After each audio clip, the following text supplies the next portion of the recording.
Welcome to my new video.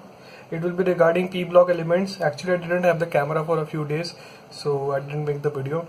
This video will be very helpful. That's my promise. So let me begin with some tips regarding this group. So first of all, you must have seen the questions where it must be written NH4 NO2 on heating gives what gas, NH4 NO3 on heating gives what gas, NH4 whole twice Cr2O7 on heating gives what gas.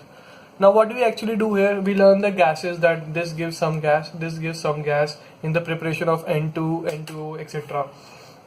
So let me tell you how to do these type of questions and how to remember. Whenever you see these type of questions, first of all, always remove H2O.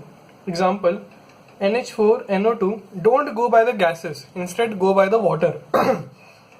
How many H2O can you remove here? See, I can remove 2 H2O here. Maximum number of H2O you have to remove. So I can remove 2 H2O here. Okay. So after removing H2O, what I am left? N and N. So N2 gas will be released. Okay. Now let me take example for the next one. When I take NH4 NO3, if I remove 2 H2O, you have to remove maximum number of H2O. See, this will be gone and this will remain N, N and O. Something like this will remain. So what you have to do? Plus I get N2O. So this is the gas that is evolved. Okay. Now next thing, NH4 whole twice Cr2O7 on heating gives what? Now first of all, write this as a simple compound. I can write this as NH4 whole twice Cr2O7 is ammonium dichromate. So I can write this as to be N2H8 Cr2O7. Okay, so see, I have to remove the water molecules first of all. So how many water molecules maximum can be removed? You have to see first that thing. I can remove 4 H2O to the maximum amount. Okay, so further let's go.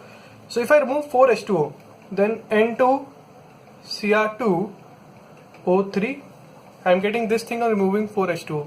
So remove Cr2O3, and what is the gas left?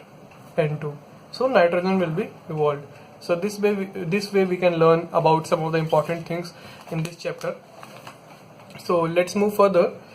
So in NCERT it is given that BaN3 whole twice on heating gives 3N2 plus barium. NaN3 on heating gives Na plus you can say actually 2 moles, so 2Na plus 3N2. So why this reaction is important? Because I am getting pure nitrogen here. This is pure, this is pure. So pure nitrogen. So this thing must be remembered, that these two are used for the generation of the pure nitrogen. Okay. So next thing. See, first of all I would like to tell you that whenever I have HNO3, be it dilute or concentrated, I react with any metal, be it less reactive, more reactive or least reactive, then always one product will be MnO3.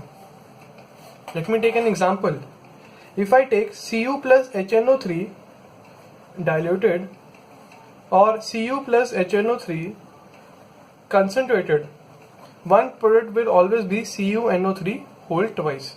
So CuNO3 whole twice. Now let's go further on how to decide that which gas is released. Okay. So I would take just 3 metals to prove that how to do that. If I have least reactive metals, which consists of like silver, gold, platinum, least reactive metals. Next are less reactive metals. So what are these types? Like Cu, you can say copper, and more reactive or the most reactive types like Zn, Na, etc. I am taking less examples because only these will be required. So what I want to teach here is, if I take the more reactive metals and I react with concentrated HNO3, I will not take concentrated HNO3 because I will tell you, any metal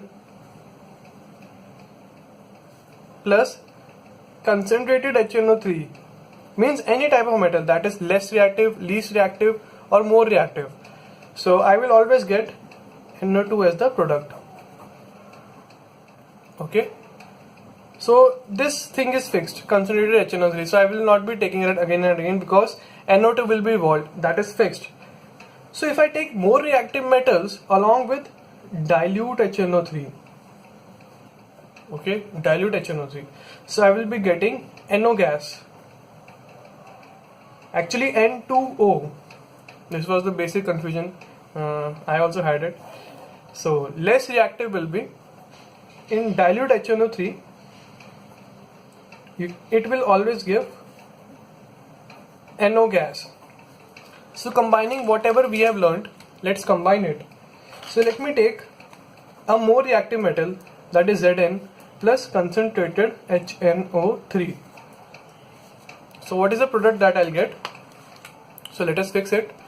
So see, with concentrated HNO3 or any type of HNO3, what is the first thing that I have told you? That we'll get MnO3. So I'll get ZnNO3 whole twice on the basis of the valency. Second step, for the more reactive metal, for the more reactive metals like Zn and Na, I will be getting N2O. So the second step will be to release N2O plus some water. So actually I will take this to be the diluted HNO3. Now when I take to be concentrated HNO3, so what happens? First step is to release ZnNO3 whole twice. Second step will be with concentrated HNO3, always I will get NO2 to be one of the products. Okay. Now what will be the third step? To generate H2O. So this is the basic thing that we have to learn. Now I will tell you how to balance the equations by the mathematical method. Please watch it very carefully. See, these are, let me take a simple equation, okay? So N2 plus H2 gives NH3. Okay, this is a basic equation that we know. So let me take this to be A, this to be B, this to be C. First of all, you have to balance the elements on both the sides. I repeat, elements, not compounds. So let us begin. So see, how many N are here? 2A. How many N are here? C. How many H are here? 2B. How many H are on the other side? 3C. So we have got two equations. So we are having three variables here actually. So what to do? Assume any one. Okay, let me assume C to be 1. You can assume 2, 3. These all are in ratios. So we will be getting equal values. So it's your wish how to assume it. So let me assume C to be 1. So A I will get as 1 by 2 and B I will get as 3 by 2. Okay, from the equations. So let me put here. So what is A? 1 by 2 N2. What is B? 3 by 2 H2. What is C? 1. So 1 N is 3. Multiply by 2 on both sides. So N2 plus 3 H2 will give me 2 NH3. So you can balance the equations like this by knowing the products. So why I have told you this? Because in the exams they will be asking you to write the balanced equation of Zn plus dilute HNO3. So what to do in those cases? Assume this to be A, this to be B, this to be C, D and E. So instead of learning the equations at home, we can directly derive the equations and put the coefficients for that. Because anytime an integer question can be asked, like 1 mole of Zn requires how much moles of concentrated HNO3, etc. or like that. So practice it once, and if there are any doubts you can definitely ask me in the comment section. So thank you and best of luck.